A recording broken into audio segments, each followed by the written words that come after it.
Normal college में allowed नहीं है, ऑटोनोमस कॉलेज के अंदर ये अलाउड है, इसलिए ये फायदा हो रहा है।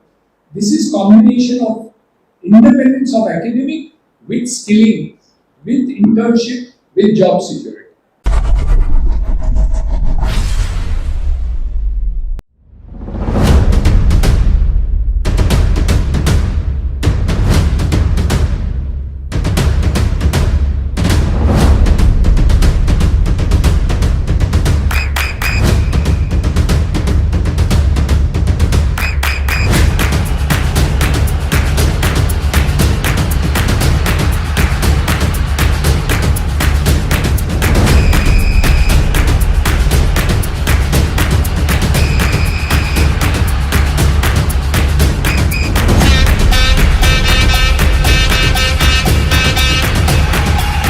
दोस्तों नमस्ते, सिटी उल्लास लाइव के आज के एपिसोड में मैं चंदन नारायण आपका स्वागत करता हूं। दोस्तों आइए आज बात करते हैं हम उल्लासनगर नहीं बल्कि थाना या मुंबई के बहुत बड़े कॉलेज यानी कि CHM कॉलेज की।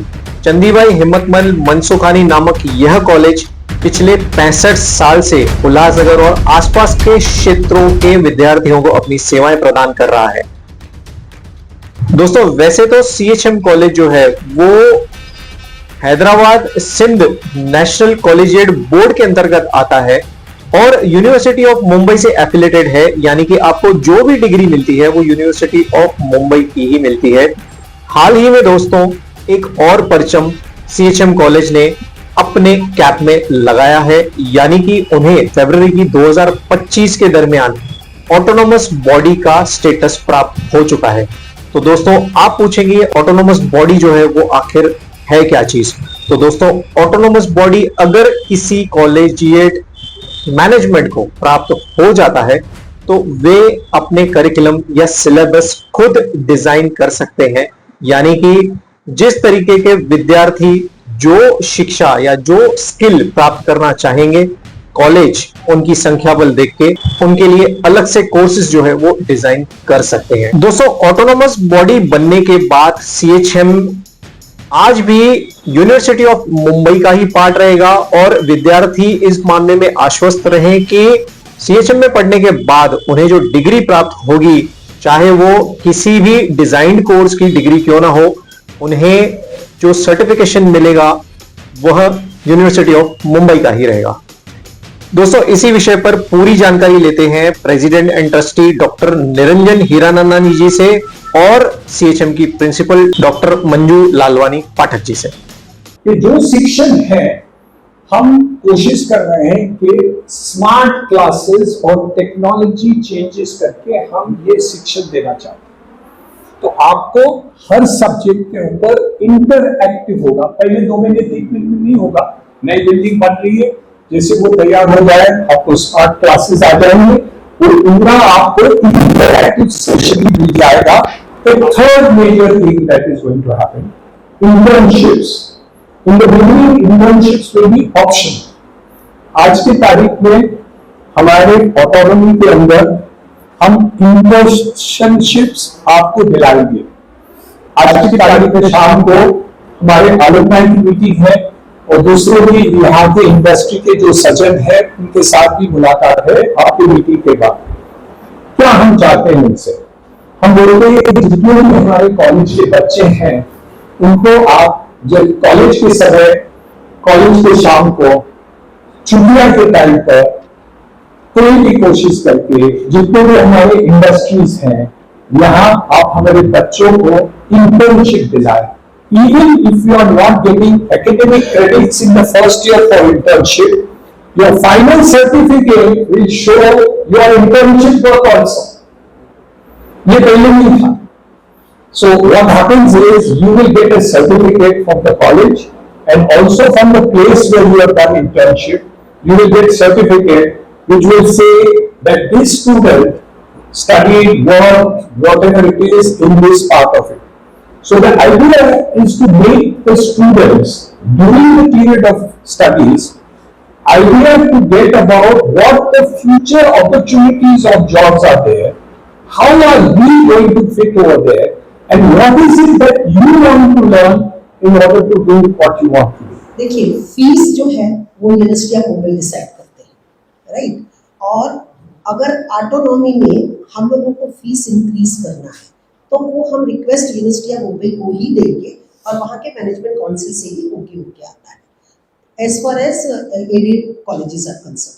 लेकिन जो अनएडेड में है थोड़ी ऑटोनॉमी हमारे बोर्ड को है। अगर हमको लगता है कोई कोर्स ऐसा है जहाँ पर फीस बढ़ानी चाहिए तो हम बढ़वाएंगे, वो भी रिक्वेस्ट करके। बट जो स्किल बेस्ड है उसमें हम एज सच फीस कुछ नहीं बढ़ा रहे। लेकिन कोई कोर्स है जैसे फैशन डिजाइनिंग है जिसमें हम लोगों को बाहर से लोगों को बुलाना है, जैसे कि ऑनलाइन ट्रेडिंग है, share market purchase and sale वाली ट्रेडिंग है, उसमें अगर हमको Bombay stock exchange, national stock exchange से किसी को बुलाना है और वो बहुत ज़्यादा चार्ज करते हैं, तब हम बोर्ड से परमिशन लेके उसको चार्ज करेंगे और उसमें हम यूनिवर्सिटी का कंसर्न लेंगे। ये तो आपने रेगुलर कोर्सेज के लिए बताया, लेकिन जब ऑटोनॉमी मिलती है तो शॉर्ट टर्म कोर्सेज जो न्यू स्टार्ट होते हैं तो उसके लिए आपकी प्लानिंग कैसे रहेगी? सर देखिए, शॉर्ट टर्म कोर्सेज हमारे सिलेबस में कभी नहीं रहेंगे। हाँ, शॉर्ट टर्म कोर्सेज हमारे सिलेबस में नहीं रहेंगे। ये जो लिस्ट आपने बताई मैंने ना, वो 29 कोर्सेज की है, लेकिन उसके साथ एक और अटैच लिस्ट है जिसमें 54 कोर्सेज है। उसके लिए हम एक जब एडमिशन खत्म हो जाएगा, सब बच्चे का एडमिशन हो जाएगा, तब हम एक गूगल फॉर्म बना के ये कोर्स की लिस्ट हम बच्चों को वायरल करेंगे। फिर उसमें बच्चे सेलेक्ट करेंगे कि शॉर्ट टर्म कोर्स में कौन इंटरेस्टेड है।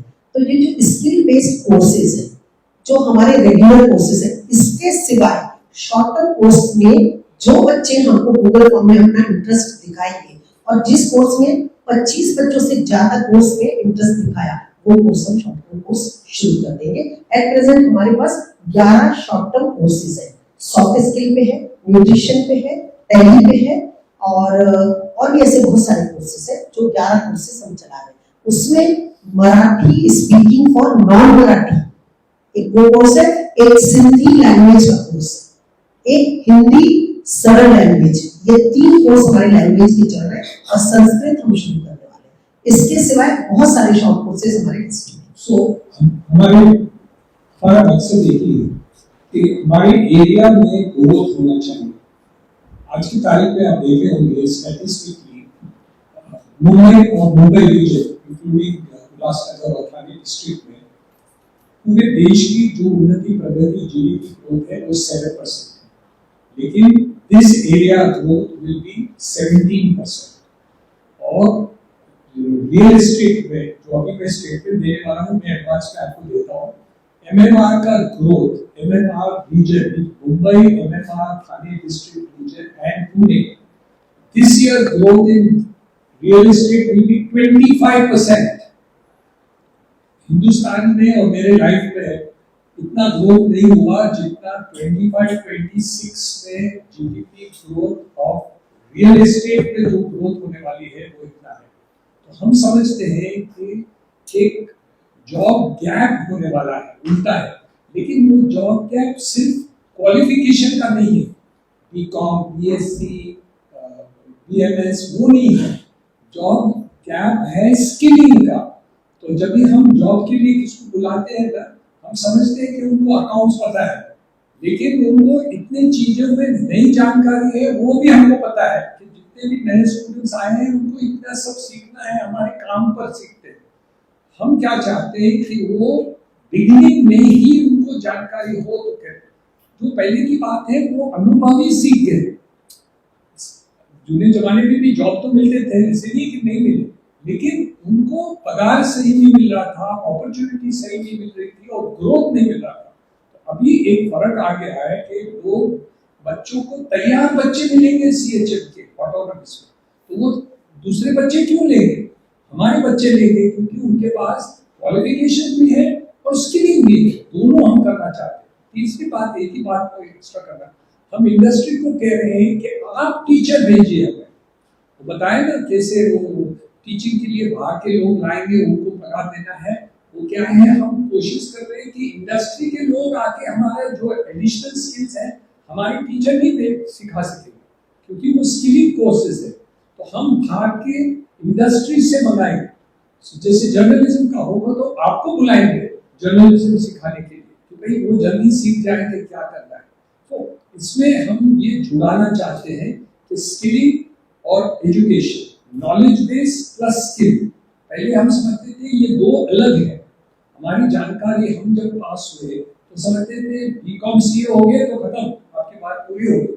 अभी हम जानते हैं कि ये सही नहीं है। स्किलिंग बहुत ही बड़ी बात है। तो जब हम इतने स्किलिंग कोर्सेज लिए हैं, हम जानते हैं कि सब कुछ नहीं चलेगा। इसमें एक एक में 25 बच्चे आगे, 12,000 में से 25 तो आएंगे, तो 25 आगे वो पर्टिकुलर सब्जेक्ट में, तो वो हम शुरुआत करते हैं। तो ऐसे हम करते जाएंगे, किसमें 300 बच्चे होंगे, किसमें 20 भी नहीं होंगे, लेकिन एक बार शुरुआत करें तो हमें पता होगा कि इस एरिया में। और लास्ट अभी रिसेंटली एक इंडस्ट्री है तो बोले हमें 50 बच्चे चाहिए नेक्स्ट ईयर ये सब्जेक्ट में जो साइंस की है, लेकिन हमें सिर्फ साइंस नहीं चाहिए, उनको ये भी जानकारी होनी चाहिए। तो उसमें ये सर्टिफिकेट कोर्स हम करेंगे, उसमें टीचर वो लोग भेजेंगे, टीचर भी उनके रहेंगे, लेकिन सर्टिफिकेट कोर्स CHM चलाएंगे। ये अंदर हम लेके आ रहे हैं, वो हम नॉर्मल कॉलेज में अलाउड नहीं है, ऑटोनोमस कॉलेज के अंदर ये अलाउड है, इसलिए ये फायदा हो रहा है। This is combination of independence of academic with skilling, with internship, with job security.